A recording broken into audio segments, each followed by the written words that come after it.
ऐसी ही बेहतरीन कहानियाँ सुनने के लिए केपी नॉवल चैनल को लाइक, शेयर और सब्सक्राइब करें। आने वाली कहानियों के बारे में जानने के लिए हमारे टेलीग्राम से जुड़ें। लिंक डिस्क्रिप्शन में है। बीट टाइसियोजुअर at the beginning and get 10 times feedback. अध्याय 381, डू संत के अवशेष तक विशेष पहुंच। जियाओजी की अस्पष्ट प्रतिक्रिया सुनकर जियान ने इस पर ज्यादा ध्यान नहीं दिया। आखिरकार जियाओजी की मौजूदा शारीरिक शक्ति के साथ वह अधिकांश स्थितियों को आसानी से संभाल सकता था। क्या ये वही डू संत का अवशेष है जिसका तुमने पहले जिक्र किया था? जियान ने स्थानिक मार्ग को देखने के लिए मुड़ते हुए पूछा। ये सही है, मुझे कुछ समय पहले संयोग से इस डू संत के अवशेष के बारे में जानकारी मिली थी, लेकिन मुझे तब तक इंतजार करना पड़ा जब तक कि मेरी शक्ति इसे संभालने के लिए पर्याप्त न हो जाए, जियाओजे ने समझाया। दूसरों ने सिर हिलाया, ये समझते हुए कि ऐसे प्राचीन अवशेषों के बारे में कभी कभी जानकारी के टुकड़े प्रसारित होते रहते हैं। फिर भी डू संत के अवशेषों के बारे में ज्यादातर कहानियां अक्सर अफवाहें ही होती थीं, लेकिन एक डू संत से जुड़ी विशुद्ध शक्ति को देखते हुए सच्चाई का एक संकेत भी अनगिनत लोगों को आकर्षित करने के लिए पर्याप्त था। मेडुसा की खूबसूरत आंखों में आश्चर्य का संकेत दिखा। कोई आश्चर्य नहीं कि आपने कहा कि हमें कंकाल पर्वत श्रृंखला में संसाधनों के बारे में चिंता करने की जरूरत नहीं है। इस अवसर के साथ वे संसाधन तुलना में फीके हैं। जियाओजे, क्या इसका मतलब यह है कि हम इस डू सेंट के अवशेष को खुद ही खोज सकते हैं? किंगलिन ने पूछा, उसकी आवाज उत्साह से भरी हुई थी। उपस्थित सभी लोग, जो डू जून स्तर के थे, एक डू सेंट द्वारा छोड़े गए अवशेष के आकर्षण और मूल्य को अच्छी तरह से जानते थे। और सोचिए कि वे बिना किसी प्रतिस्पर्धा के इसका पता लगा सकते हैं। बिल्कुल, इसे चुनौती देने वाला कोई और नहीं होने के कारण इस अवशेष के भीतर की हर चीज हमारे लिए है, जियाओजे ने मुस्कुराते हुए कहा। ठीक है, चलो अब और समय बर्बाद नहीं करते, चलो अंदर चलते हैं और देखते हैं। जियाओजे ने उन्हें पहले स्थानिक मार्ग में प्रवेश कराया जबकि वह कुछ अंतिम कार्यों को संभालने के लिए पीछे रह गया। उसने उनके द्वारा लगाए गए स्थानिक मुहरों को हटा दिया, क्षेत्र की ऊर्जा को छिपा दिया और अपनी खुद की मुहर को सक्रिय कर दिया। यह अवशेष शुरू में 1 या 2 साल में खुद को प्रकट करने के लिए तैयार था। इसे जल्दी खोलकर और प्रवेश द्वार को अच्छी तरह से छिपाकर वह इसे कम से कम 1 और साल तक छिपाए रख सकता था। जब अन्य सेनाएं अंततः एकत्रित हुईं, तो उन्हें पता चला कि कोई पहले से ही वहां था। थोड़ा मुस्कुराते हुए जियाओजे ने स्थानिक मार्ग में प्रवेश किया। जैसे ही उसने ऐसा किया, जियान, जो अभी अभी पार कर गया था, ने जिज्ञासा से पीछे देखा। उसने महसूस किया कि स्थानिक हेरफेर का स्तर उसकी क्षमताओं से परे था, यहां तक कि उसके दुर्जय ड्रैगन वंश के साथ भी। जब जियाओजे मार्ग से बाहर निकला तो उसने लापरवाही से उसे अपने पीछे बंद कर दिया। समूह अब एक विशाल महल के सामने खड़ा था जो एक पर्वत शिखर जितना ऊंचा था, जिससे उन्हें तुच्छता का एहसास हो रहा था। कोई आश्चर्य नहीं कि इसे एक डू संत द्वारा छोड़ा गया अवशेष कहा गया था, जियाओ यी जियान ने विस्मय में कहा। हमने पहले भी एक डू संत अवशेष की खोज की थी, लेकिन यह एक बिल्कुल अलग स्तर पर है, किंगलिन ने मुस्कुराते हुए टिप्पणी की। जियाओजे ने विशाल महल की जांच की, जो एक आकर्षक लाल रंग का था। आसपास के अस्थि सागर के विपरीत महल आग के पहाड़ की तरह स्पष्ट रूप से खड़ा था। चलो चलते हैं, इसे घूरने से हमें खजाने नहीं मिलेंगे, जियोजी ने कहा, समूह को विशाल लाल रंग के दरवाजों की ओर ले जाते हुए। महल के सामने खड़े होकर इसकी भव्यता और ऊंचाई और भी प्रभावशाली थी। इस पत्थर के दरवाजे का वजन लाखों पाउंड होना चाहिए, मेडुसा ने टिप्पणी की। उसके भौहें इस विचार से सिकुड़ गईं। सभी ने सहमति में सिर हिलाया, ये समझते हुए कि इसे खोलने के लिए कितना प्रयास करना होगा। जियोजी की आंखों में हरे और सुनहरे रंग की रोशनी चमक रही थी। महिलाएं ध्यान से देख रही थीं क्योंकि वह अपनी उंगलियां हिला रहा था, जिससे दरवाजे पर एक विशिष्ट स्थान पर चांदी की बिजली की चमक आ रही थी। एक भारी धमाके के साथ दरवाजे धीरे धीरे खुलने लगे। जियोजी, आपने ये कैसे पता लगाया? जियान ने प्रभावित होकर पूछा। बस अपने दिमाग का इस्तेमाल करें और तंत्र के बारे में थोड़ा सीखें, जियोजी ने मुस्कुराते हुए जवाब दिया, जिससे दूसरे लोग हंस पड़े। दरवाजे खुले और एक अंधेरा रास्ता दिखाई दिया। जियान अंदर जाने ही वाली थी कि जियोजी ने उसे रोक दिया। जल्दी करने की कोई जरूरत नहीं है, उसने कहा। समूह ने देखा कि उसने एक बिजली के क्लोन को मार्ग में भेजा।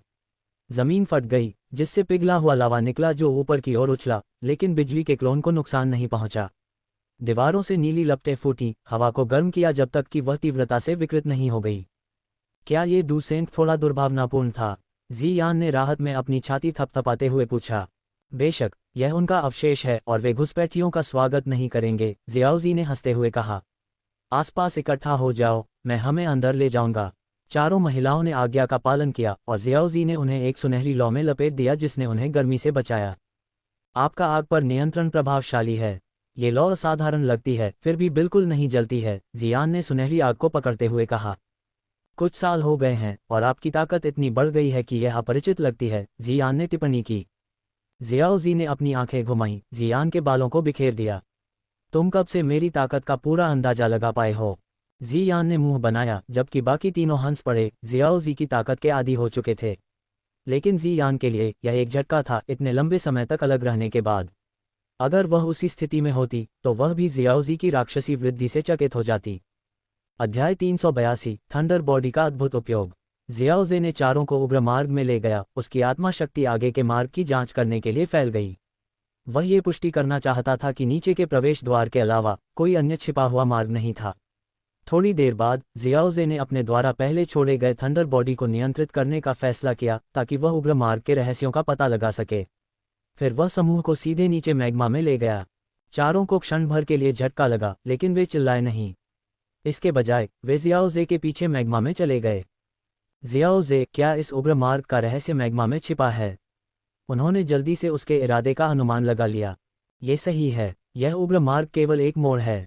अगर हम इसका अनुसरण करते रहे तो हम अंततः एक मृत अंत, एक पत्थर की दीवार पर पहुंच जाएंगे, जियाओजे ने समझाया। अपने सम्राट ज्वाला द्वारा संरक्षित आसपास का मैग्मा साधारण तरल की तरह महसूस हुआ, जिससे कोई नुकसान नहीं हुआ। 1 मिनट से भी कम समय के बाद उन्होंने महसूस किया कि उनके शरीर एक ठंडे फर्श पर गिर गए हैं। ऊपर देखते हुए उन्होंने मैग्मा मार्ग को ऊपर लटकते हुए देखा, जो एक वलय बना रहा था। इसका अनुसरण करने से कुछ नहीं होता। जियाओजे, तुम्हारी आत्मा की अनुभूति अविश्वसनीय है। इतने मोटे मैग्मा के माध्यम से संवेदन करना, जियान ने ईर्ष्या से कहा। उन्होंने मान लिया कि जियाओजे ने अपनी शक्तिशाली आत्मा शक्ति के कारण मार्ग के रहस्य की खोज की है। तुम्हारा शरीर एक मजबूत जानवर जैसा है, इसलिए तुम्हारी आत्मा की शक्ति धीमी गति से बढ़ती है, जो सामान्य है। आखिरकार तुम्हारा जीवन काल लंबा है, जियाओजे ने लापरवाही से उत्तर दिया। जियान मुस्कुराया, ये स्वीकार करते हुए कि मानव साधकों की तुलना में जादुई जानवरों को वास्तव में दीर्घायु में एक प्राकृतिक लाभ था। मेडुसा ने नए वातावरण को स्कैन किया और एक दूर का हॉल देखा। क्या यह अवशेष का असली प्रवेश द्वार है? समूह बड़े हॉल के प्रवेश द्वार पर चला गया, जिसकी रक्षा 10 सीधे भाले जैसी आकृतियां कर रही थीं। वे कठपुतलियों की तरह दिखते हैं, जियाओजियान ने देखा। हाँ, वे हैं। जियाओजे के पास खुद 2 कठपुतलियां हैं, किंगलिन ने जिज्ञासा से कठपुतलियों की जांच करते हुए कहा। मेडुसा ने अपनी कमर पर तलवार पर हाथ रखा, जियाओजे की ओर मुड़ी। क्या हमें उनसे लड़ने की जरूरत है? कोई जरूरत नहीं, ये कठपुतलियां ज्यादा बाधा नहीं हैं, जियाओजे ने कहा, उनकी ओर बढ़ते हुए। बाकी लोग भी उनके पीछे पीछे चले। जियाओजे की आत्मा की शक्ति ने कुछ देर के लिए कठपुतलियों को घेर लिया और वे उसकी ओर बढ़ गईं। मेडुसा को एक तरह का एहसास हुआ। उसे याद आया कि कैसे जियाओजे ने पहले 2 स्काई डेमन फीनिक्स कठपुतलियों को आसानी से वश में कर लिया था। तुमने उन्हें इतनी जल्दी वश में कर लिया? इनको डूसेंट ने गंभीरता से नहीं लिया।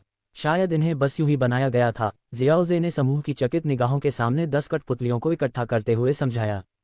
एक शानदार शुरुआत। डूसेंट के अवशेष में प्रवेश करते ही 10 कठपुतलियां, जियान ने टिप्पणी की।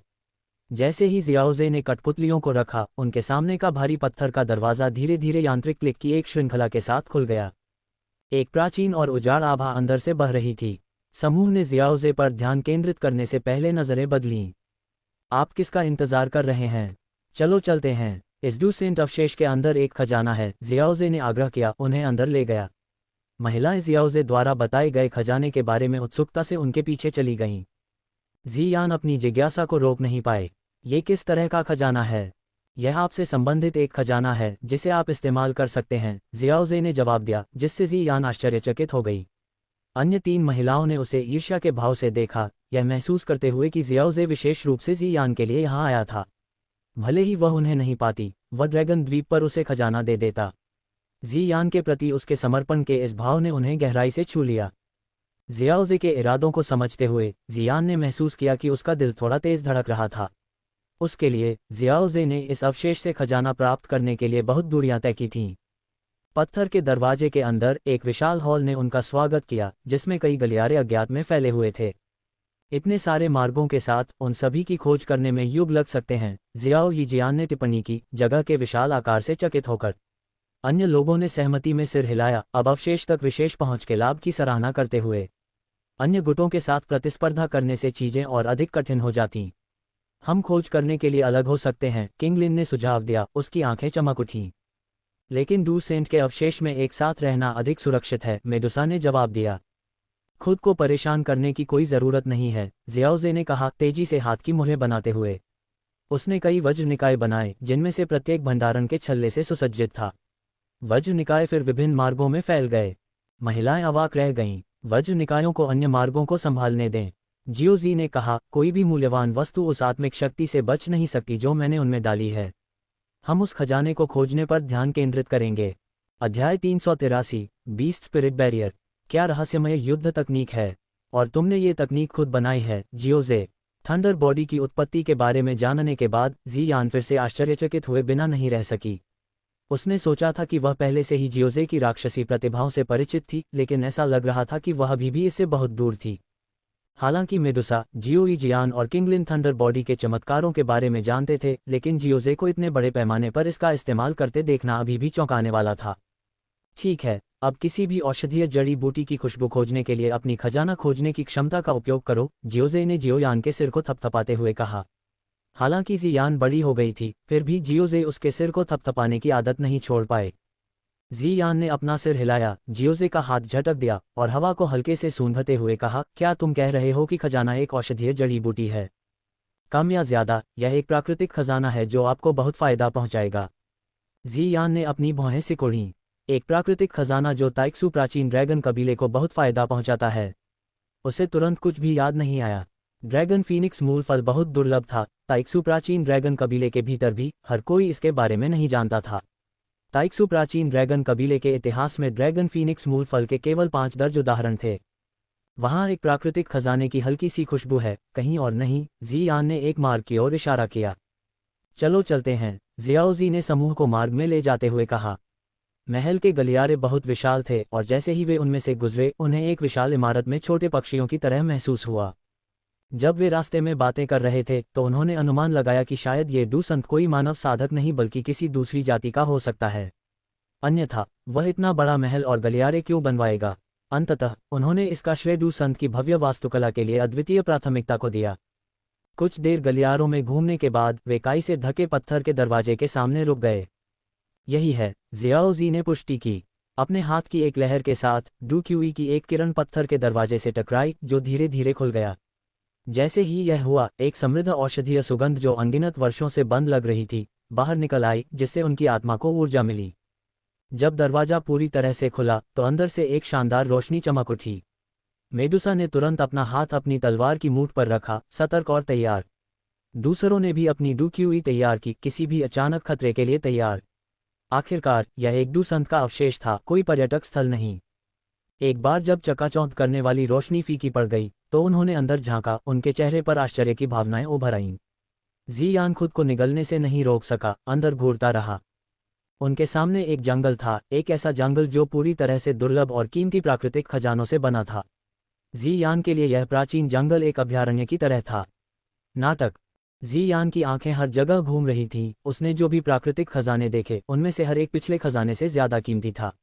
उसने कुछ ही पलों में दर्जनों खजानों की पहचान कर ली थी। वह अपने मुंह में गोलियां डालती रही और खजानों को खाने की अपनी इच्छा को नियंत्रित करने की कोशिश करती रही। क्या ये डूसंत का काम है, जो अपने निवास में प्राकृतिक खजानों का ऐसा जंगल बना रहा है? जियाओजी जियान ने आश्चर्य से कहा। उसका मुंह खुला रह गया। उसने सोचा था कि जियाओजे का अनुसरण करके उसने बहुत सारे चमत्कार देखे हैं, लेकिन यह उसकी कल्पना से परे था।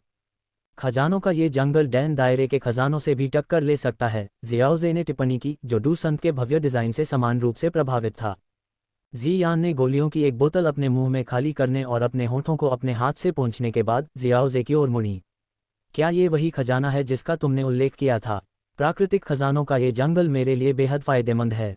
जियाओजे हंसा। नहीं, ये जंगल असली खजाने की तुलना में कुछ भी नहीं है। भले ही आप इन सभी प्राकृतिक खजानों को खा लें, लेकिन ये गारंटी नहीं है कि आप डूसेंट बन जाएंगे। लेकिन अगर आप असली खजाने को अवशोषित करते हैं तो डूसेंट बनना खाने या पीने जितना आसान होगा। उसके शब्दों ने सभी को, खासकर जियान को, चौंका दिया। वे सभी जानते थे कि डूसेंट बनना कितना कठिन था, एक ऐसा स्तर जिस तक पहुंचने के लिए अनगिनत प्रतिभाशाली लोग संघर्ष करते हैं।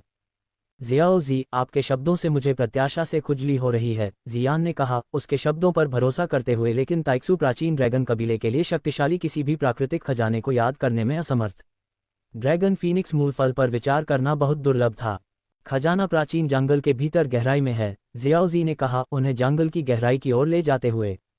जियाओजी की क्षमताओं ने उनकी उपस्थिति को छिपा दिया, वे किसी भी जानवर को सचेत किए बिना जंगल में चले गए। भले ही उन्होंने ऐसा किया हो, जियाओजी की उपस्थिति मात्र किसी भी प्राणी को परेशानी पैदा करने से रोक सकती थी। जैसे ही वे जंगल के केंद्र के पास पहुंचे, जियान की अभिव्यक्ति बदल गई।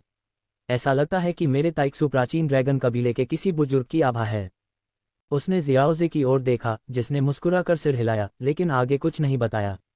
वे आखिरकार एक समाशोधन में पहुंच गए, जहां जियान ने कहा, एक जानवर आत्मा अवरोध।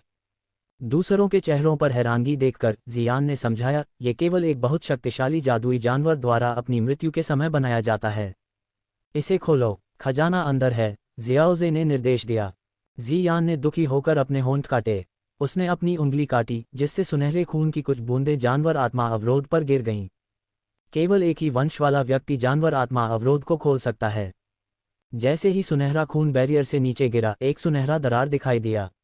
जियान ने जियाओजी की ओर देखा, जिसने उसे आगे बढ़ने का संकेत दिया। वह अंदर चली गई, उसके पीछे बाकी लोग भी चले गए, जैसे ही सुनहरा दरार उनके पीछे बंद हो गया। कितना भयानक आभा है, जियाओ यी जियान ने अंदर जाते ही कहा। उन्होंने खुद को खून से लाल, उजाड़ मैदान पर पाया। बीच में 100 फुट ऊंची प्राचीन पत्थर की वेदी खड़ी थी, जो एक जबरदस्त दबाव का विकिरण कर रही थी। अध्याय 384, ड्रैगन फीनिक्स मूल फल। जियाओ जी, उस वेदी पर रखी वस्तु मुझे बुला रही है, जियान ने कहा, उसकी आवाज़ जिज्ञासा से भरी हुई थी। फिर उसकी पुकार का जवाब दें और देखें कि वह क्या है, जियाओ जी ने प्रोत्साहित किया। जियान ने सिर हिलाया, उसकी पतली टांगें तेजी से हिल रही थीं और वह एक रोशनी की लकीर में बदल गई, जो एक पल में वेदी के शीर्ष पर पहुंच गई। बाकी लोग भी उसके पीछे पीछे चल रहे थे। जब मेडुसा और दूसरे लोग वहां पहुंचे, तो उन्होंने देखा कि जियान वेदी के बीच में हैरान होकर देख रही थी।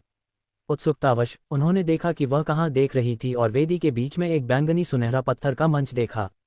इस मंच पर एक छोटा पेड़ था, जो बमुश्किल एक अंगूठे जितना मोटा था, फिर भी यह एक शक्तिशाली ड्रैगन की तरह मुड़ा हुआ और कुंडलित था। इस छोटे पेड़ के शीर्ष पर एक फल लटका हुआ था, जो लगभग एक हथेली के आकार का था, जो बैंगनी और सुनहरे दोनों रंगों से चमक रहा था। जियाओ यी जियान और दूसरे लोगों ने महसूस किया कि यह वही खजाना होगा जिसका जिक्र जियाओजे ने किया था।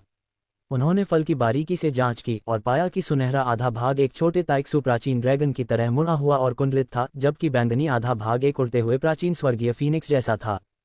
मुझे यकीन नहीं हो रहा, ये पौराणिक ड्रैगन फीनिक्स मूल फल है। कोई आश्चर्य नहीं कि आप इसके बारे में इतने रहस्यमय थे, जियोजे। भले ही आपने मुझे इसके बारे में पहले बताया होता, मैं शायद आप पर विश्वास नहीं करती, जियान ने कहा, उसकी आवाज़ अविश्वास से भरी हुई थी। ड्रैगन फीनिक्स मूल फल एक पौराणिक वस्तु थी, जिसके बारे में कहा जाता है कि यह ताइक्सू प्राचीन ड्रैगन और एक प्राचीन स्वर्गीय फीनिक्स की संयुक्त जीवन शक्तियों द्वारा बनाई गई थी, जिसमें शर्तों के पूरा होने पर भी सफल निर्माण की 10% से भी कम संभावना थी। प्राचीन स्वर्गीय फीनिक्स आज के तियान याओ फीनिक्स कबीले का पूर्वज है, जियान ने समझाया। जियो यी जियान और अन्य लोगों ने आश्चर्य से सुना। नाटक? तो आप कह रहे हैं कि एक ताइक्सू प्राचीन ड्रैगन और एक प्राचीन स्वर्गीय फीनिक्स यहाँ मौजूद थे? जियो यी जियान ने वेदी से नीचे झांकते हुए पूछा। नीचे के उजाड़, रक्त लाल मैदान से उन्होंने सफ़ेद हड्डियों के निशान देखे, जो एक विशाल ड्रैगन और फीनिक्स के कंकालों का निर्माण कर रहे थे, जो वेदी के चारों ओर एक सतत चक्र में सिर से पूंछ तक जुड़े हुए थे। एक ताइक्सू प्राचीन ड्रैगन और एक प्राचीन स्वर्गीय फीनिक्स यहाँ गिरे। जियाओ यी जियान और अन्य लोग मदद नहीं कर सके, लेकिन चौंक गए। ये दो सर्वोच्च जानवर दुर्लभ थे और दोनों को एक ही स्थान पर पाना आश्चर्यजनक था। वास्तव में उनकी संयुक्त जीवन शक्ति ने इस सर्वोच्च खजाने का निर्माण किया, जियोजे ने कहा। जियान, आगे बढ़ो और इसे ले लो। जियान ने एक गहरी सांस ली और वेदी के केंद्र के पास पहुंची। उसने अपनी उंगली को काटा, अपने खून को अपने हाथ पर लगने दिया और फिर ड्रैगन फीनिक्स मूल फल को हाथ लगाया। जिस क्षण उसके खून से सने हाथ ने फल को छुआ, वह चमकीला बैंगनी सुनहरा प्रकाश में फूट पड़ा, एक तरल में बदल गया जो उसके हाथ में बह गया और उसके शरीर में विलीन हो गया। उसकी हथेली पर एक ड्रैगन फीनिक्स मूल फल का प्रतीक दिखाई दिया। फल को अवशोषित होते देख जियान आखिरकार शांत हो गई। शुक्र है कि तुम्हें इस फल के बारे में पता था, जियोजे। अन्यथा मैं इसे पाने से चूक जाती। एक बार जब आप इसे परिष्कृत कर लेंगे, तो आप ताइक्सू प्राचीन ड्रैगन और प्राचीन स्वर्गीय फीनिक्स दोनों के रक्त के साथ एक सर्वोच्च जानवर में विकसित हो जाएंगे। तुम पानी पीने की तरह ही आसानी से दूर सेंट तक पहुंच जाओगे, जियोजे ने गंभीरता से कहा। जियान ने फल की शक्ति को जानते हुए सिर हिलाया। जियाओजे ने आगे कहा, अगर तुम्हें फल को परिष्कृत करने में मदद की ज़रूरत है, तो मेरे पास आओ। इसमें मौजूद ऊर्जा बहुत ज्यादा है और इसे लापरवाही से अवशोषित करना खतरनाक हो सकता है।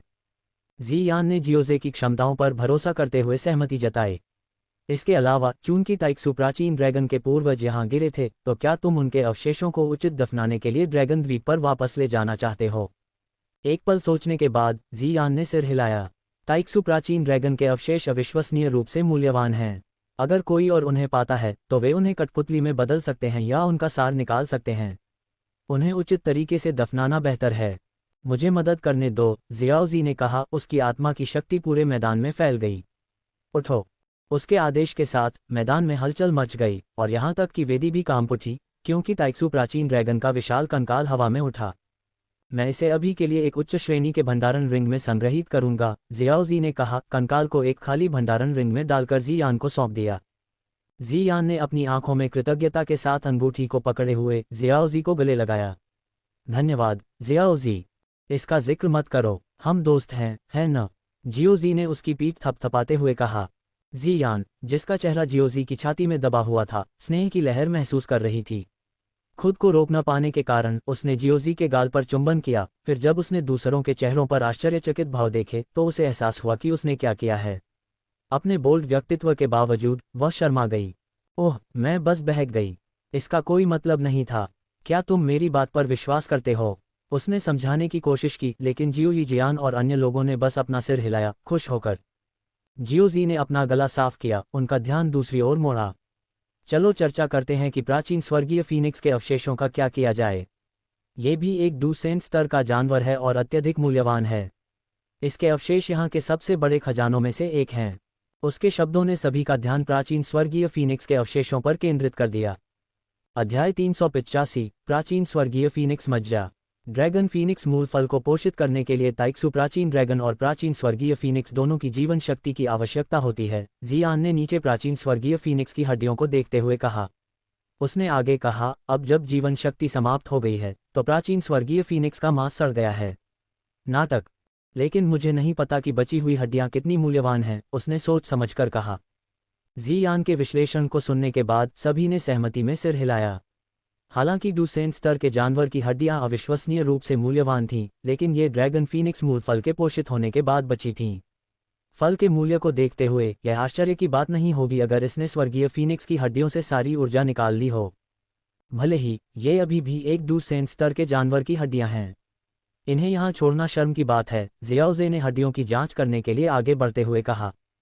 अपनी आत्मा की शक्ति का उपयोग करते हुए उसने हड्डी का एक हिस्सा उठाया। एक सुनहरी लौ, मूल सम्राट लौ, उसकी हथेली में प्रकट हुई और हड्डी को जलाने लगी।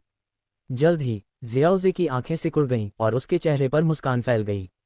ऐसा लगता है कि ये हड्डियां बेकार नहीं हैं, उसने घोषणा की।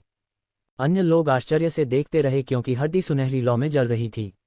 तीव्र गर्मी के बावजूद हड्डी ने अविश्वसनीय कठोरता दिखाई और इसके भीतर एक हल्का बैंगनी रंग दिखाई देने लगा। क्या ये प्राचीन स्वर्गीय फीनिक्स की अस्थि मज्जा है? मेडुसा ने पूछा। हाँ, एक डूसेंट की अस्थि मज्जा अविश्वसनीय रूप से मूल्यवान है।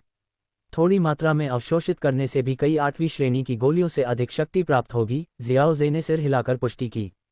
उन्होंने आगे कहा, चलो इसे परिष्कृत करने में अपना समय लेते हैं। इस डूसेंट के अवशेषों के खजाने के लिए हमारे साथ प्रतिस्पर्धा करने के लिए यहाँ कोई और नहीं है, इसलिए जल्दी करने की कोई ज़रूरत नहीं है। महिलाएं इस खबर से बहुत खुश थीं।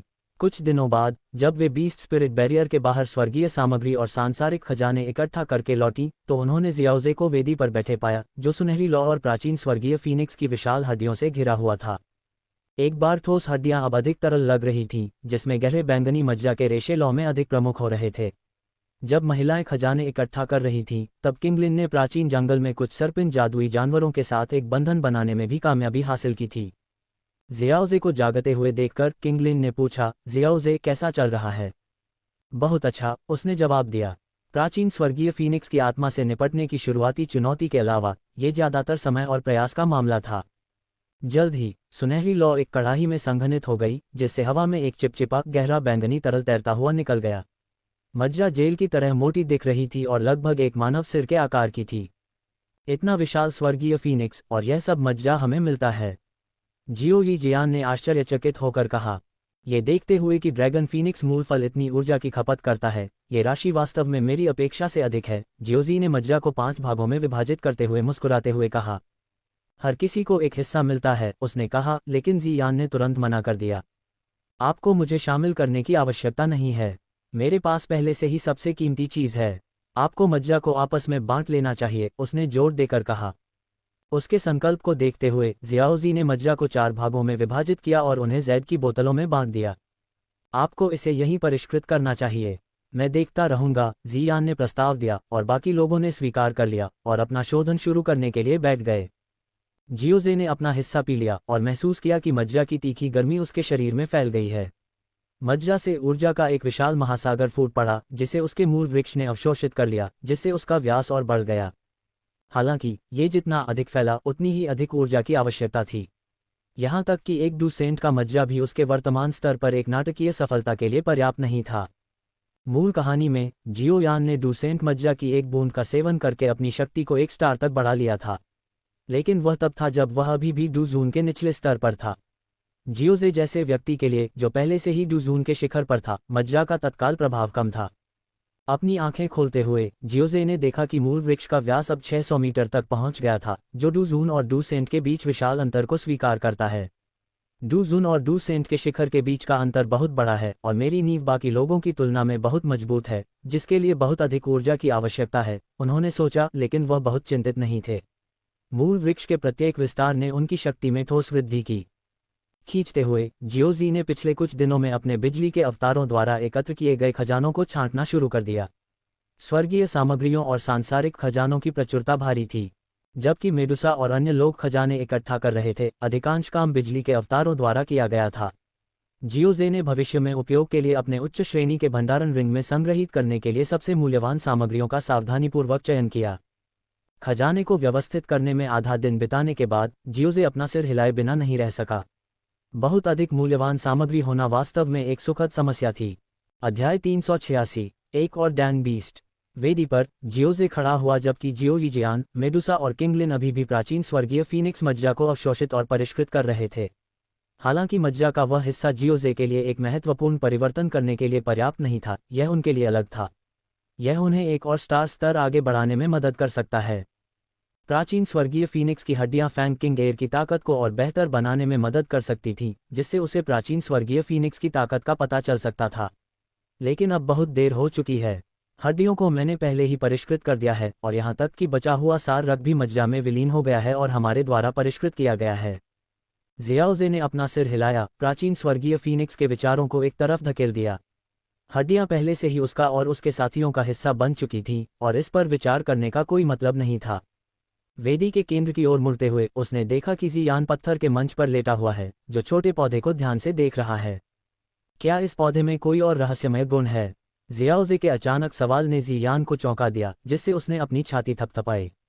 जियान ने झुंझलाहट के साथ जवाब दिया, जियाओजे, आसपास कोई दुश्मन नहीं है। इतना चुपके से रहने की जरूरत नहीं है। आदत की मजबूरी। जियाओजे ने हंसते हुए जियान के साथ पौधे को देखने में शामिल हो गए। मैं सोच रहा था कि क्या हम इस पौधे को प्रत्यारोपित कर सकते हैं और लगातार ड्रैगन फीनिक्स मूल फलों की खेती कर सकते हैं। जियान की स्पष्ट आवाज चारों ओर गूंज उठी, लेकिन जियाओजी ने भौहें सिकोड़ ली और अपना हाथ उसके सिर पर रख दिया। आप बहुत ज्यादा सोच रहे हैं। ड्रैगन फीनिक्स मूल फल को बनने के लिए ताइक्सु प्राचीन ड्रैगन और प्राचीन स्वर्गीय फीनिक्स की जीवन शक्ति की आवश्यकता होती है, और फिर भी सफलता दर 10% से भी कम है। इसका मतलब है कि आपको एक फल के लिए 10 ड्रैगन और फीनिक्स की जीवन शक्ति की आवश्यकता होगी। जियान शर्म से हंसा। मुझे लगता है कि मैं अवास्तविक था। इसके अलावा प्राचीन स्वर्गीय फीनिक्स अब विलुप्त हो गया है। क्या आप उम्मीद कर रहे हैं कि स्वर्गीय दानव फीनिक्स कबीला किसी तरह एक और प्राचीन स्वर्गीय फीनिक्स पैदा करेगा?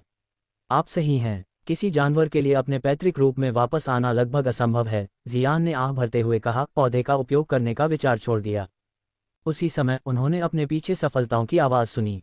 जियाओजे ने ऊर्जा के उतार चढ़ाव को देखने के लिए मुड़कर देखा, जो दर्शाता है कि उसके तीनों साथी एक ही समय में आगे बढ़ गए थे। ये काफी भाग्यशाली घटना है, तीनों एक साथ आगे बढ़ रहे हैं, जियाओजे ने मुस्कुराते हुए टिप्पणी की। जियान ने नए उन्नत जियाओयिजियान, मेडुसा और किंगलिन को देखते हुए टिप्पणी की। वे प्राचीन स्वर्गीय फीनिक्स की अस्थि मज्जा में बनी हुई इच्छा से प्रभावित नहीं थे। बिल्कुल नहीं। मेरे वर्तमान शोधन कौशल के साथ ऐसे अवशेषों को हटाना काफी आसान है, जियाओजे ने समझाया। क्या उच्च स्तरीय कीमियागर वास्तव में ऐसा कर सकते हैं? रक्तरेखा में अंतर्निहित इच्छाशक्ति को भी हटा दें। जियान जियाओजी की रसायन विद्या की क्षमता से चकित था। वास्तव में जियाओ यी जियान ने पुष्टि की, मज्जा को परिष्कृत करते समय मुझे किसी प्रतिरोध का सामना नहीं करना पड़ा। मेडुसा और किंगलिन ने सहमति में सिर हिलाया। चलो डूसेंट के अवशेष की खोज जारी रखते हैं, जियाओजी ने सुझाव दिया। हमने ड्रैगन फीनिक्स मूल फल को पुनः प्राप्त कर लिया है और मज्जा को परिष्कृत कर लिया है, अब आगे बढ़ने का समय है। समूह ने सिर हिलाया और जियान द्वारा बनाई गई सुनहरी दरार के माध्यम से जियाओजी का अनुसरण किया। प्राचीन जंगल में वापस आकर उन्होंने दुर्लभ खजानों की रखवाली करने वाले जानवरों की दहाड़ सुनी। हालांकि बिजली के अवतारों ने अधिकांश खतरों को संभाल लिया था। चलो खजानों के संग्रह को बिजली के अवतारों पर छोड़ दें और आगे बढ़ें, जियाओजी ने सुझाव दिया। वे अपने कदम ग्रैंड हॉल के गलियारों में वापस ले गए। हमें केंद्रीय क्षेत्र में जाना चाहिए। बिजली के अवतारों में से एक को वहां गोलियां रखने वाला एक हॉल मिला है और हमें एक अप्रत्याशित आश्चर्य हो सकता है, जियोजी ने अपनी कलाई पर छोटे बैंगनी सुनहरे ड्रैगन को थपथपाते हुए कहा। उसके संकेत से उत्सुक होकर वे उसके पीछे केंद्रीय क्षेत्र में चले गए। कुछ समय तक घूमने के बाद वे एक भव्य महल में पहुंचे जिस पर एक पट्टिका पर पिल हॉल शब्द अंकित था। डूसन द्वारा छोड़ी गई गोलियां अविश्वसनीय रूप से मूल्यवान होंगी, है न? जियान ने अपने होंठ चाटे। जियाओ यी जियान और अन्य लोग उसके उत्साह पर मुस्कुराए। वास्तव में जियाओ जे जो गोलियां बना सकता है वे डूसन को भी लुभाएंगी, किंगलिन ने टिप्पणी की। जियान रुक गई, यह महसूस करते हुए कि इस हॉल में गोलियां शायद उतनी कीमती नहीं है जितनी जियाओजे अब बना सकता है। उसने आश्चर्य से जियाओजे को देखा। चलो चलते हैं, जियाओजे ने मुस्कुराते हुए कहा। हॉल की पहली मंजिल खाली थी, सभी गोलियां और नुस्खे बिजली के अवतारों द्वारा लिए गए थे।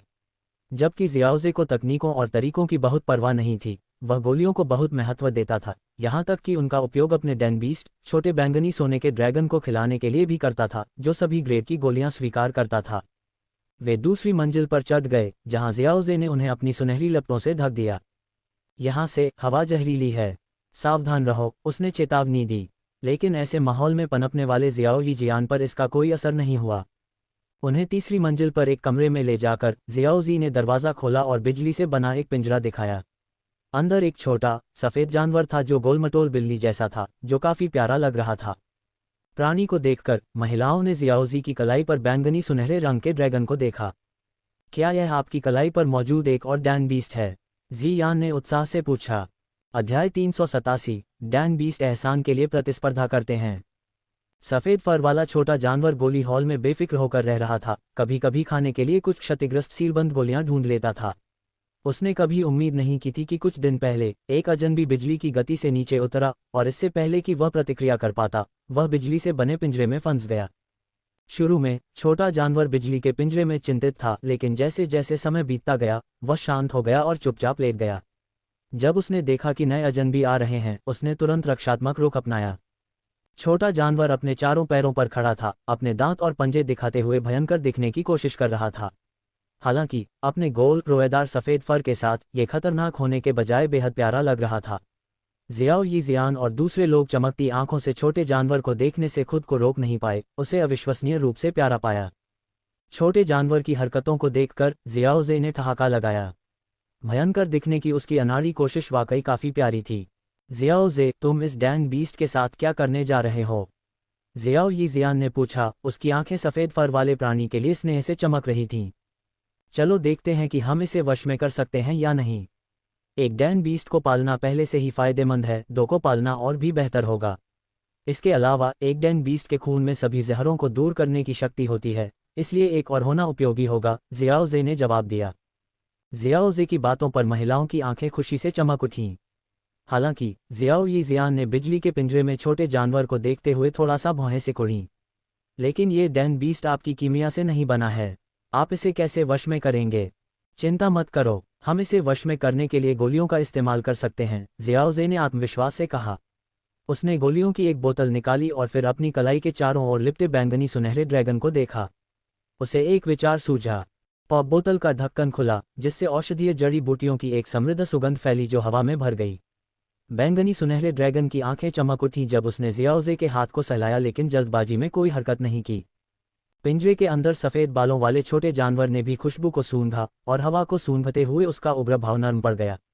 जियाओजे ने अपनी हथेली में 2 उच्च श्रेणी की 6 स्तरीय गोलियां डालीं और बैंगनी सुनहरे ड्रैगन के सिर को धीरे से थपथपाया। ड्रैगन ने जियाओजी की ओर देखा और उसकी सहमति मिलने पर वह उत्सुकता से उड़ गया, एक ही घूंट में गोलियां निगल गया। फिर वह खुशी से जियाओजी के चारों ओर उड़ता रहा, कभी कभी स्नेह दिखाने के लिए उसके गाल को रगड़ता रहा। ये देखकर सफ़ेद बालों वाले छोटे जानवर ने अपनी गुलाबी जीभ चाटी और उसका उग्र भाव गायब हो गया, उसकी जगह लालसा की नजर आ गई। उसने बैंगनी सुनहरे ड्रैगन को अपने जैसा ही एक और डैन बीस्ट के रूप में पहचाना। जियाओजे ने एक और बोतल खोली, जिससे कमरे में और भी तेज खुशबू और शक्तिशाली ऊर्जा फैल गई। इस बार यह एक उच्च श्रेणी की 7 स्तरीय गोली थी। बैंगनी सुनहरे ड्रैगन ने बीच उड़ान में रुककर प्रत्याशा में अपने होंठ चाटे।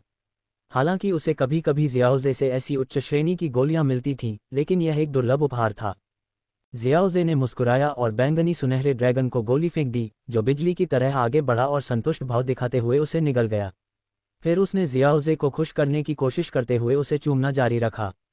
सफ़ेद बालों वाला छोटा जानवर चौड़ी आंखों से घूर रहा था, उसके चेहरे पर अविश्वास दिख रहा था। ऐसी उच्च श्रेणी की गोलियां मिलना मुश्किल था, यहाँ तक कि उसके लिए भी क्षतिग्रस्त मोहरों को खोजने के लिए श्रमसाध्य प्रयास की आवश्यकता थी। फिर भी बैंगनी सुनहरे ड्रैगन ने उन्हें सिर्फ इंसान के प्रति स्नेह दिखाकर पा लिया। जियाओजे ने कई और 7 स्तरीय गोलियां निकालना जारी रखा। बैंगनी सुनहरे ड्रैगन ने उन्हें खुशी खुशी खा लिया, जबकि सफ़ेद फर वाला छोटा जानवर बढ़ती उत्सुकता के साथ देख रहा था। उसने सोचा, क्या स्नेह दिखाना ही सब कुछ है? मैं भी ऐसा कर सकता हूँ। पहले तो महिलाओं को जियाओजे की रणनीति समझ में नहीं आई, लेकिन सफ़ेद फर वाले छोटे जानवर की लालसा भरी नज़र देखकर वे हंसने से खुद को रोक नहीं पाईं। जियान विशेष रूप से जियाओजे की उदारता से प्रभावित हुई, जो डैन जानवरों को उच्च श्रेणी की गोलियां खिला रही थी। सफ़ेद फर वाले छोटे जानवर की लालसा भरी अभिव्यक्ति देखकर जियाओजे ने और अधिक आकर्षण जोड़ने का फैसला किया।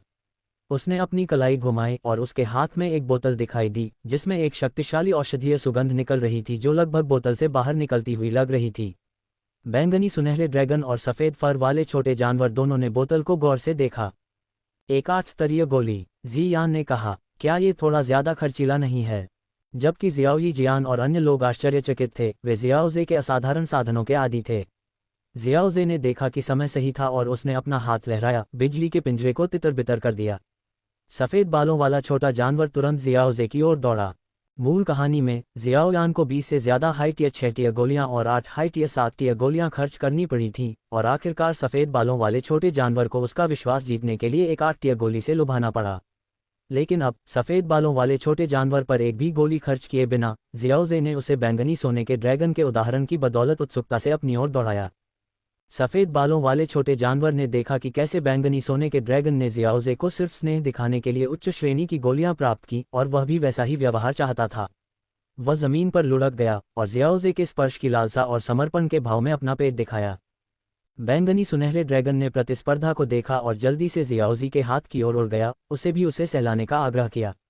महिलाएं ये देखकर आश्चर्यचकित थीं कि कैसे 2 डैन जानवर जियाओजी के स्नेह के लिए प्रतिस्पर्धा कर रहे थे। कौन जानता था कि डैन जानवर इतने लालची हो सकते हैं? जियाओई जियान ने आश्चर्य से कहा। मेडुसा ने सिर हिलाया। वास्तव में यहाँ तक कि मनुष्य भी 8 स्तरीय गोली के लिए बहुत कुछ कर सकते हैं। थोड़ा स्नेह उसके मुकाबले कुछ भी नहीं है। 2 डैन जानवरों को ध्यान आकर्षित करने के लिए प्रतिस्पर्धा करते देखकर जियाओजी मुस्कुराया। सफ़ेद फर वाले छोटे जानवर को वश में करना उम्मीद से ज़्यादा आसान हो गया था, मुख्य रूप से बैंगनी सुनहरे ड्रैगन के उदाहरण के कारण, जो दर्शाता है कि जियाओजी के साथ रहने का मतलब उच्च श्रेणी की गोलियों की निरंतर आपूर्ति है। जियाओजी ने सफ़ेद फर वाले छोटे जानवर के कोमल पेट को सहलाते हुए नीचे बैठ गया। फिर उसने बोतल खोली, जिससे जीवन शक्ति की धुंध वाली 2 गोलियां उड़कर कमरे में मंडरा गईं। एक कोई लड़ाई नहीं, जियाओजी ने घोषणा की। दोनों डैन जानवर बिजली की तरह गोलियों की ओर दौड़े, प्रत्येक ने एक को पकड़ा और जल्दी से उसे निगल लिया। बैंगनी सुनहरा ड्रैगन जियाओजी के पास लौट आया, उसकी कलाई के चारों ओर लपेटा, जबकि सफ़ेद फर वाला छोटा जानवर साहपूर्वक जियाओजी की बाहों में कूद गया, उसके कपड़ों में दुबक गया। न जाने का दृढ़ निश्चय करते हुए उसने जियाओजी के साथ रहने का मन बना लिया था। अध्याय 388 मुख्य हॉल, मानव कठपुतलियों को खत्म करना। 2 डैन बीस्ट ने 8वीं स्तरीय गोलियां खा लेने के बाद वे जियाओजी के शरीर पर गहरी नींद में सो गए। आखिरकार ये गोलियां कोई साधारण 8वीं स्तरीय गोलियां नहीं थीं, वे अपने स्तर के शिखर पर थीं। जियाओजी ने उन्हें जो 2 रंग की गोली थंडर 8वीं स्तरीय गोलियां खिलाई थीं, उनकी तुलना में वे बहुत ज़्यादा शक्तिशाली थीं। लेकिन फिर भी वे एक ही स्तर के भीतर थीं, गुणात्मक छलांग नहीं, और डैन बीस्ट द्वारा आसानी से पचाई जा सकती थीं। इसलिए 2 रंग की गोली थंडर 8वीं स्तरीय गोलियां खाने के बाद दोनों डैन बीस्ट औषधीय शक्ति को अवशोषित करने के लिए सो गए। जियाओ जी, क्या तुम वाकई इसे ऐसे ही वश में करने में कामयाब हो गए? किंग लिन ने चौड़ी आंखों से पूछा। कम या ज्यादा, ये छोटा सफेद जानवर अब मूल रूप से वश में है, लेकिन इसकी कीमत कम नहीं थी। एक 2 रंग की गोली थंडर 8वीं स्तरीय गोली बाहर के साधकों को इसके लिए मौत से लड़ने के लिए पर्याप्त है, जियोजी ने छोटे सफेद जानवर के सिर को अपनी बाहों में रगड़ते हुए कहा। नाटक। लेकिन एक डैन जानवर को वश में करना इसके लायक है, जियोई जियान ने एक सौम्य मुस्कान के साथ कहा। अन्य लोगों ने सहमति में सिर हिलाया। एक डैन जानवर को बनने के लिए आमतौर पर 7 रंग की गोली थंडर 8वीं स्तरीय गोली की आवश्यकता होती है। उचित देखभाल के साथ ये संभावित रूप से 9वीं स्तरीय गोली बन सकती है, हालांकि इसे पालने की लागत बहुत अधिक होगी। इसके बाद जियोजी ने समूह को ग्रैंड हॉल के केंद्रीय क्षेत्र में ले जाने से पहले गोली हॉल को अच्छी तरह से खोजा। रास्ते में उसने अपनी भंडारण रिंग में प्राचीन गोली व्यंजनों को छांटा। उनमें से अधिकांश को वह पहले से ही जानता था, लेकिन कुछ अनोखे थे। उसकी आत्मा की धारणा उन पर हावी हो गई और उसने जल्दी से उनकी शोधन विधियों को समझ लिया। जल्द ही समूह भव्य हॉल के केंद्रीय क्षेत्र में पहुंच गया, जहां उनके सामने एक विशाल प्राचीन महल दिखाई दिया। गहरे कांस्य रंग का यह महल अनगिनत वर्षों से मौसम की मार झेल रहा था, जिससे यह एक गहरा पुराना रूप ले चुका था। ये संरचना बहुत बड़ी थी, जो जमीन पर पड़े एक विशाल कांस्य जानवर की तरह लग रही थी, जिससे इसके सामने खड़े लोग छोटी चींटियों जैसे लग रहे थे। महल को देखकर उन्होंने एक दूसरे की ओर देखा और फिर जल्दी से इसके प्रवेश द्वार की ओर बढ़ गए। करीब से उन्होंने समय के पूरे भार को महसूस किया, जो मौसम के पत्थरों और प्राचीन आभा में स्पष्ट था। जियाओजे ने विशाल पत्थर के दरवाजे की जांच की और एक नज़र में इसके तंत्र को पहचान लिया। उसने अपना हाथ हिलाया, जिससे डूक्यूई की एक किरण दरवाजे पर एक विशिष्ट स्थान पर भेजी गई, जिससे तंत्र चालू हो गया। यांत्रिक ध्वनियों की एक श्रृंखला के साथ पत्थर का दरवाजा धीरे धीरे खुला। जैसे ही दरवाजा खुला, महल के भीतर से एक अवर्णनीय दबाव निकला, जिससे महिलाएं सतर्क हो गईं और रक्षात्मक रुख अपना लिया। जब उन्होंने आखिरकार अंदर देखा तो वे चौंक गए। हॉल के बीच में 10 विशाल प्रकाश गोले हवा में मंडरा रहे थे। उनकी चमकदार चमक से अंदर स्क्रॉल की धुंधली छवियां दिखाई दे रही थीं। इन प्रकाश गोलों के बीच में एक पत्थर का मंच था, जिस पर एक सफेद जेड कंकाल था, जिसके हाथ एक सील में बंधे हुए थे और वह उसके ऊपर बैठा था। अपने शांत स्वभाव के बावजूद मेडुसा, जियाओई जियान और अन्य लोगों के दिल की धड़कनें तेज हो गई थीं। ये 2 तकनीकें और कौशल थे जो एक डू संत ने छोड़े थे। डू संत के कंकाल के पास के स्क्रॉल स्पष्ट रूप से बहुत मूल्यवान थे। ये 2 तकनीकें और कौशल हैं जो एक डू संत ने छोड़े थे। वे जो ऊर्जा उत्सर्जित करते हैं उसे महसूस करना ही यह बताने के लिए पर्याप्त है कि उनमें से कोई भी पृथ्वी स्तर से नीचे नहीं है, जियान ने आश्चर्य से अपनी आंखें चौड़ी करते हुए कहा। लेकिन इन तकनीकों और कौशलों को प्राप्त करना आसान नहीं होगा, किंग लिन ने पत्थर के मंच के चारों ओर की आकृतियों की ओर इशारा करते हुए कहा। दूर से देखने पर वे मूर्तियों की तरह लग रहे थे, लेकिन करीब से देखने पर पता चला कि वे भूरे रंग की मानवीय आकृतियां थीं। और कठपुतलियां। ऐसा लगता है कि यह डूसंत भी कठपुतली बनाने में कुशल था, जियोई जियान ने टिप्पणी की। कठपुतलियों का अध्ययन करते समय उसकी नज़र गंभीर हो गई। हर एक की आभा डूजून से कम नहीं है। काफी भयानक प्रदर्शन। अन्य लोग भी कई डूजून स्तर की कठपुतलियों का सामना करने के विचार से गंभीर हो गए। केवल इतना ही नहीं, ये कठपुतलियां साधारण नहीं हैं, वे प्राचीन मानव कठपुतलियां हैं। जियोजे ने आखिरकार सभी का ध्यान आकर्षित करते हुए कहा। प्राचीन मानव कठपुतलियां? मेडुसा ने हैरान होकर पूछा। हाँ, ये शक्तिशाली प्राणियों की आत्माओं को निकालकर और उन्हें कठपुतलियों के भीतर सील करके बनाई जाती हैं।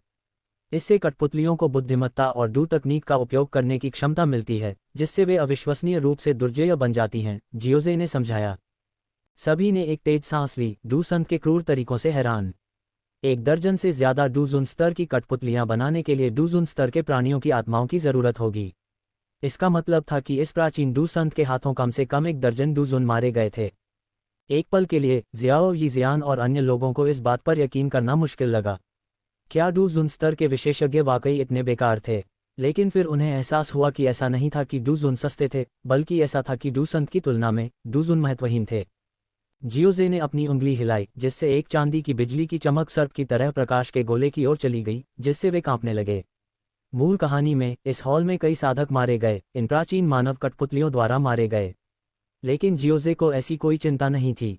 उन साधकों के विपरीत जो ज्यादातर कम स्टार वाले डूजुन थे और स्वतंत्र रूप से लड़ते थे, जियोजे डूजुन के शिखर पर था और इन प्राचीन मानव कठपुतलियों ने उसके लिए कोई वास्तविक खतरा नहीं पैदा किया। जियोजे, क्या तुम्हें हमारी मदद की जरूरत है? मेडुसा ने पूछा। कोई जरूरत नहीं है, बस ये सुनिश्चित करो कि प्रकाश के गोले बच न जाएं। मैं कठपुतलियों को संभाल लूंगा, जियोजे ने आत्मविश्वास से उत्तर दिया। जैसे ही उसने बात की, प्रकाश के गोले फिर से कांपने लगे और अंदर के स्क्रॉल प्रकाश की लकीरों के रूप में बाहर निकल आए। साथ ही पत्थर के मंच के चारों ओर की मूर्तियों ने अपनी आंखें खोलीं, एक शक्तिशाली हत्या का इरादा प्रकट किया। हॉल में केवल जियाओजे और उसके समूह के साथ वे तुरंत कठपुतलियों द्वारा लक्षित किए गए, जिन्होंने बिना किसी हिचकिचाहट के उन पर हमला किया। जबरदस्त हत्या के इरादे ने जियाओही जियान और अन्य लोगों को अपनी आंखें सिकुड़ने पर मजबूर कर दिया, लेकिन जियाओजे के आश्वासन को याद करते हुए वे शांत हो गए। उन्होंने देखा कि प्राचीन मानव कठपुतलियां, जिनमें से प्रत्येक तीव्र दू तकनीक ऊर्जा उत्सर्जित कर रही थी, उनके पास आ रही थीं। जियाओजे ने संकोच नहीं किया। उसने अपनी मुट्ठी को कस लिया, उसे विशाल मात्रा में स्थानिक ऊर्जा में लपेट लिया और शून्य में एक आसान मुक्का मारा। धमाका! हॉल के अंदर ऐसा लगा जैसे कोई स्थानिक तूफान आ गया हो। काली स्थानिक दरारों के साथ मिश्रित चांदी की स्थानिक ऊर्जा ने एक विशाल लहर बनाई जो प्राचीन मानव कठपुतलियों की ओर बह गई। जैसे ही ऊर्जा की लहर ने उन पर प्रहार किया, उनकी दो तकनीकें गायब हो गईं और स्थानिक तूफान के जबरदस्त बल के तहत कठपुतलियां टुकड़े टुकड़े हो गईं। अध्याय 389, डू संत का पुनरुत्थान। गल्प! महिलाएं जियोजे के शांत चेहरे को देखकर खुद को रोक नहीं पाईं, मानो उसने अभी अभी कोई मामूली काम किया हो। हालांकि वे जियोजे ने जो कुछ किया था उसे अनदेखा नहीं कर सकती थीं। हॉल का आधा हिस्सा अब अंतरिक्ष तूफान से तबाह हो चुका था। प्राचीन मानव कठपुतलियों को एक सांस से भी कम समय में भयानक स्थानिक बल द्वारा टुकड़े टुकड़े कर दिया गया था। उल्लेखनीय रूप से जियोजे के सटीक नियंत्रण में तूफान में भटक गए प्राचीन स्क्रॉल सुरक्षित रहे। जियान ने जियोजे को देखा, फिर उसके सामने अंतरिक्ष तूफान को देखा। अंतरिक्ष तूफान, जो अपनी अप्रत्याशितता और नियंत्रण में कठिनाई के लिए कुख्यात था, अब एक विशिष्ट क्षेत्र तक सीमित था। जियान को एहसास हुआ कि उसकी खुद की अंतरिक्ष हेरफेर क्षमताएं जियोजे की तुलना में फीकी थीं। उसे ये भी संदेह था कि भले ही वह जियोजे के समान स्तर पर पहुंच जाए, जो डू जून का शिखर है, वह शायद ही उसकी स्थानिक क्षमताओं से मेल खा पाए। जियाओजे से वास्तव में आगे निकलने के लिए उसे डू सेंट के दायरे में कदम रखना होगा। महिलाओं की निगाहों को देखते हुए जियाओजे ने अपने काम का मूल्यांकन करते हुए मन ही मन हंसी। उसने प्राचीन मानव कठपुतलियों को नष्ट कर दिया था, ताकि अगर बाद में डू सेंट कंकाल फिर से जीवित हो जाए तो कोई अनावश्यक परेशानी न हो। अपने हाथ की एक लहर के साथ उसने अंतरिक्ष तूफान को शांत किया और स्थानिक दरारों को ठीक किया। जल्दी से, जब तक हो सके उन स्क्रॉल को पकड़ लो। चीजें जल्द ही बदल सकती हैं। जियाओजे के आग्रहपूर्ण स्वर ने जियाओही जियान और अन्य लोगों को उनके अचंभे से बाहर निकाला। उन्होंने तुरंत प्रतिक्रिया व्यक्त की, स्क्रॉल को छीनने के लिए बिजली की तरह दौड़े। जियाओजे भी निष्क्रिय नहीं था। उसने अपनी दृष्टि अपने से सबसे दूर स्क्रॉल पर रखी। एक कदम के साथ उसने अंतरिक्ष को विकृत कर दिया, एक पल में हॉल के दूसरे छोर पर प्रकट हुआ। स्क्रॉल शक्तिशाली, अजीबोगरीब ऊर्जा उत्सर्जित करते थे और अपने दिमाग से जियाओजे की पकड़ से बचते हुए प्रतीत होते थे। हे, चलो समय बर्बाद नहीं करते, जियोजे ने कहा, और स्थानिक ऊर्जा की एक लहर ने प्रकाश की लाल रेखा को घेर लिया, जिससे वह स्थिर हो गई। जैसे ही स्क्रॉल उसके हाथ में आया, उसकी हिंसक ऊर्जा ने प्रतिरोध करने की कोशिश की, लेकिन जियोजे की पीली नीली ऊर्जा ने उसे बेअसर कर दिया, जिससे एक स्क्रॉल में तेज लहरें निकल रही थीं। कुछ ही पलों में जियोजे ने एक और पीला स्क्रॉल हासिल कर लिया और उसे अपनी अंगूठी में रख लिया। उसने अपनी आत्मा की धारणा को डू सेंट कंकाल पर केंद्रित रखा, ये जानते हुए कि यह आसान नहीं था। अनगिनत वर्षों के बावजूद इसमें अभी भी पुनर्जीवित होने की क्षमता थी। इस बीच जियाओही जियान, किंगलिन, मेडुसा और जियान ने एक एक स्क्रॉल हासिल किया और दूसरे पर काम कर रहे थे। उनमें से 5 ने, जिनमें से प्रत्येक ने 2 स्क्रॉल लिए, वे सभी 10 को सुरक्षित कर लेंगे। महिलाओं ने अपनी अनूठी क्षमताओं का उपयोग करते हुए हॉल को विभिन्न रंगों की ऊर्जाओं से भर दिया। जहरीली बैंगनी ग्रे गैस, चमकदार 7 रंग की ऊर्जा, भयानक हरी रोशनी और शानदार बैंगनी सुनहरे रंग ने हॉल को रोशन कर दिया। जियाओजे की तुलना में थोड़ा धीमे होने के बावजूद उन्होंने प्रत्येक ने 2 स्क्रॉल हासिल किए और प्रवेश द्वार पर लौट आए जहां जियाओजे इंतजार कर रहा था। जियाओजे, क्या हो रहा है? अगर हम देरी करते हैं तो क्या ये स्क्रॉल गायब हो जाएंगे? जियान ने हैरान होकर पूछा। उन्हें अभी सुरक्षित करना सबसे अच्छा है। हमें जल्द ही एक लड़ाई का सामना करना पड़ सकता है और हम स्क्रॉल को नुकसान नहीं पहुंचाना चाहते हैं, जियाओजे ने मुस्कुराते हुए समझाया, पत्थर के मंच के केंद्र में डू सेंट कंकाल को देखते हुए। कोई भी डू सेंट सरल नहीं है। अनगिनत वर्षों के बाद भी, जब उसका मांस बहुत पहले ही खत्म हो चुका है और केवल कंकाल बचा हुआ है, तब भी उसके पुनर्जीवित होने की संभावना है, जियोजे ने चेतावनी दी। महिलाएं पीछे मुड़ी, उन्हें विश्वास करना मुश्किल लगा, लेकिन उन्होंने जियोजे पर भरोसा किया। उन्होंने आपत्ति नहीं की, लेकिन वे इस बात को लेकर उत्सुक थीं कि डूसेंट कंकाल कैसे पुनर्जीवित हो सकता है। जियो यी जियान और अन्य लोग बहुत ज्यादा भयभीत नहीं थे, उन्हें जियोजे की योजना पर पूरा भरोसा था। उनकी चौकस निगाहों के सामने डूसेंट कंकाल की उंगलियां हिल रही थीं। युद्ध की अराजकता में वे इसे देख नहीं पाए होंगे, लेकिन जियोजे की चेतावनी के साथ उन्होंने बदलाव को नोटिस किया। डूसेंट कंकाल हिल गया। क्या ये वास्तव में वापस जीवित हो रहा है? वे आश्चर्य में बुदबुदाए। नाटक। कुछ ही क्षणों बाद कंकाल की आंखों के गड्ढों में एक हल्की लाल चमक दिखाई दी। मूल कहानी के विपरीत, जहां डूसेंट कंकाल से एक ध्वनि तरंग ने कई साधकों को मार डाला या घायल कर दिया था, इस बार यह बस शांत होकर खड़ा हो गया।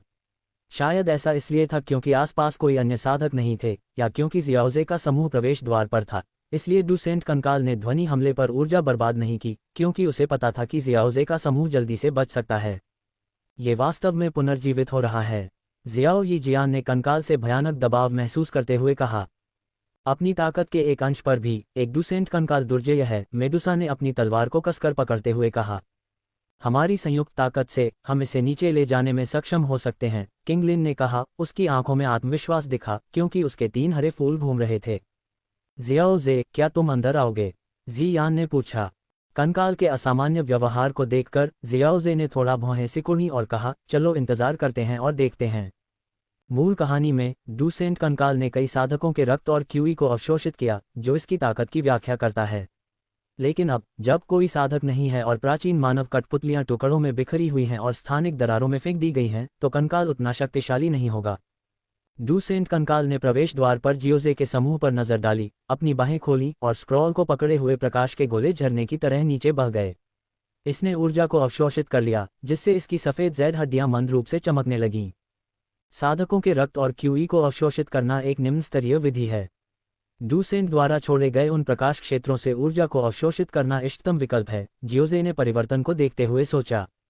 कंकाल की आंखें लाल से सुनहरी हो गईं और एक कर्कश प्राचीन आवाज हॉल में गूंज उठी। घुसपैठियों, मरने के लिए तैयार हो जाओ।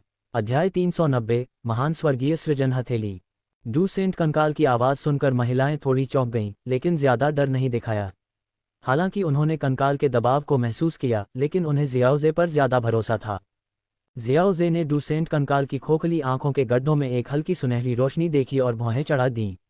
ऐसा लग रहा था कि मूल कंकाल, जिसने कई साधकों के रक्तसार को अवशोषित किया था, इसकी तुलना में एक निचले स्तर का था। प्रकाश क्षेत्रों से ऊर्जा को अवशोषित करके इस डूसेंट कंकाल की आभा एक अर्धसंत के बराबर थी। मूल कहानी में रक्तसार को अवशोषित करने वाला कंकाल केवल एक उच्च सितारा डूजून के स्तर तक पहुंच सकता था और उस पर जियाओयान और अन्य द्वारा हमला किया जा सकता था। लेकिन ये कंकाल शुद्ध डूसेंट ऊर्जा को अवशोषित करते हुए बहुत अलग था। आखिरकार एक अर्धसंत अभी भी एक संत था। डूसेंट कंकाल नीचे उतरा, उसके नीचे पत्थर की सीट को चकनाचूर कर दिया और बिजली की गति से जियाओजे और अन्य पर हमला किया। इसकी सुनहरी आंखों से बहुत दबाव निकल रहा था, जिससे पतले कंकाल से एक जबरदस्त आभा निकल रही थी। जियाओजे ने सोचा, न केवल रक्तसार और डूसेंट ऊर्जा के बीच अंतर है, बल्कि क्या ये हो सकता है कि जल्दी प्रवेश करने का मतलब आत्मा का अवशेष पूरी तरह से नष्ट नहीं हुआ था। जैसे ही यह विचार उसके दिमाग में आया, जियाओजे ने बिना किसी हिचकिचाहट के आगे कदम बढ़ाया। उसके चारों ओर बिजली चमक रही थी, सीधे डूसेंट कंकाल का सामना किया। जियाओजे को आते देख डूसेंट कंकाल की आंखों में सुनहरी रोशनी टिमटिमा उठी। इसने जियाओजे की ओर एक हथेली से प्रहार किया, जो अपने बल से अंतरिक्ष को विकृत करती हुई प्रतीत हुई। एक तेज विस्फोट उत्सर्जित किया। जियाओजे की हथेली एक हल्की नीली रोशनी से चमक उठी, क्योंकि उसने सीधे हमले का सामना किया। धमाका, ड्रामा, ऊर्जा की एक प्रलयकारी लहर सभी दिशाओं में फैल गई। हॉल की जमीन भयानक दरारों से फट गई और आसपास की जगह काली दरारों में फट गई। उनकी हथेलियों के टकराने से पूरा हॉल कांप उठा। महिलाओं ने इस भयावह दृश्य को अपने दिलों में दबाकर देखा। उन्होंने हॉल की कांपती दीवारों को अनदेखा किया, केवल जियाओजे पर ध्यान केंद्रित किया। डूसेंट कंकाल कांप उठा, हवा में दर्जनों कदम पीछे हटते हुए टूटे हुए पत्थर की सीट पर वापस आ गया। हालांकि जियाओजे एक पहाड़ की तरह स्थिर खड़ा था, ऐसा लग रहा था कि कंकाल को अपनी मूल स्थिति में वापस जाने दिया। महिलाओं ने राहत भरी नजरों का आदान प्रदान किया, ये देखते हुए कि एक अर्धसंत आभा भी जियाओजे को हरा नहीं सकती। जियाओजे ने अपनी हथेली पर नजर डाली, हल्के सफेद निशान देखे। कुछ स्थानिक दरारों से थे, लेकिन अधिकांश डूसेंट कंकाल के चारों ओर अचानक अंतरिक्ष की स्पाइक से थे। हालांकि इनमें से कोई भी उसकी हथेली पर कोई स्थायी नुकसान नहीं छोड़ सका। सफेद निशान एक दिल की धड़कन में फीके पड़ गए। डूसेंट कंकाल को वापस देखते हुए जियाओजे ने महसूस किया कि एक बरकरार आत्मा अवशेष और डूसेंट द्वारा छोड़ी गई ऊर्जा के साथ भी वह जो शक्ति प्रकट कर सकता था वह अभी भी सीमित थी। यह एक अर्ध संत की असली ताकत के बराबर नहीं था। जियाओजे, जो शुरू में एक अर्ध संत से लड़ने के लिए उत्सुक था, अब थोड़ा निराश महसूस कर रहा था। डूसेंट कंकाल की आंखों में सुनहरी रोशनी झिलमिला रही थी, जैसे कि वह जियाओजे को एक गहरी नज़र दे रही हो। फिर उसने धीरे से अपना सिर उठाया और एक कर्कश आवाज़ गूंजी जो प्राचीन काल से गुजरती हुई प्रतीत हो रही थी। महान स्वर्गीय सृष्टि तार। जैसे ही कर्कश आवाज़ गूंजी, कंकाल की खोखली आंखों की कोठरियों में सुनहरी रोशनी फूट पड़ी। जियाओजे ने तुरंत सुनहरे पेड़ के माध्यम से महिलाओं से संवाद किया, जल्दी से पीछे हटो, यह एक स्वर्ग रैंकडू तकनीक का उपयोग करने वाला है। महिलाओं ने नज़रें बदलीं, लेकिन बिना किसी हिचकिचाहट के हॉल से तेजी से पीछे हट गईं। खंडहर में प्रवेश करने से पहले जियाओजे ने जियान को एक सुनहरा पेड़ की जड़ दी थी, इसलिए सभी 4 महिलाओं के पास उसका सुनहरा पेड़ की जड़ थी, जिससे संवाद आसान हो गया। जब वे चले गए तो डूसेंट कंकाल के शरीर में ऊर्जा उसके दाहिने हाथ में इकट्ठी हो गई। उसकी आंखों में सुनहरी रोशनी फीकी पड़ गई, क्योंकि उसकी हथेली में सोयाबीन के आकार का एक काला बिंदु दिखाई दिया, जो इतना काला था कि उसे देखने वाले की आत्मा निगल जाती थी। जियाओजे के हाथों ने मुहरें बना ली और उसने खुद से सोचा, मुझे उम्मीद नहीं थी कि डूसेंट कंकाल इतनी निर्णायक रूप से महान स्वर्गीय सृजन हथेली का उपयोग करेगा। मूल कहानी में इसका उपयोग करने से पहले जियाओयान और अन्य लोगों द्वारा थका दिया जाना चाहिए था। कंकाल ने उनके टकराव के तुरंत बाद महान स्वर्गीय सृजन हथेली को छोड़ने की तैयारी की। जियाओजे इसकी शक्ति के बारे में उत्सुक था। उसने हस्तक्षेप न करने का फैसला किया, ये देखना चाहता था कि क्या हथेली वास्तव में किसी भी हमले को खा सकती है। इसके अलावा अपनी गति के साथ वह तकनीक पूरी तरह से मुक्त होने पर भी बच सकता था। पहाड़ तोड़ने वाली सील, समुद्र पलटने वाली सील, धरती को चकनाचूर करने वाली सील, स्वर्ग को नष्ट करने वाली सील। 4 सील एक साथ। जियोजे के हाथों में नीली क्रिस्टलीय सील बन गई, जो तीव्र ऊर्जा का विकिरण कर रही थी, जिससे आसपास का स्थान कांपने लगा। पूरी तरह से मुक्त होने से पहले ही सील के चारों ओर छोटी छोटी दरारें दिखाई देने लगीं। डूसेंट कंकाल ने मलबे में अपना हाथ पटक दिया, जिससे एक काली अंगूठी निकली जिसने तुरंत मलबे को निगल लिया, कोई निशान नहीं छोड़ा। अंगूठी फैल गई, जिससे एक शक्तिशाली चूषण निकला जो आत्माओं को निगलने में सक्षम लग रहा था। हालांकि सम्राट सील तकनीक में केवल 4 सील हैं और इसकी तुलना स्वर्ग रैंक डू तकनीक से नहीं की जा सकती है, लेकिन आपकी स्वर्ग रैंक तकनीक की शक्ति बहुत कम हो जाती है। चलो देखते हैं कौन ज्यादा मजबूत है, जियाओजी ने गहरे नीले क्रिस्टलीय मुहरों को आगे धकेलते हुए कहा। मोहरें काली अंगूठी से टकराईं, जिससे एक प्रलयकारी विस्फोट हुआ जिसने पहले से ही अस्थिर हॉल को नष्ट कर दिया। काली अंगूठी में गिरने वाला मलबा बिना किसी निशान के गायब हो गया। हालांकि सम्राट सील तकनीक के संपर्क में आने पर अंगूठी का विस्तार रुक गया। टकराव का बिंदु एक शांत झील की तरह शांत रहा, लेकिन सच्चे विशेषज्ञ जानते थे कि यह सबसे खतरनाक जगह थी। इसमें प्रवेश करने से संभवतः आत्मा के टुकड़े टुकड़े हो जाने का परिणाम होगा।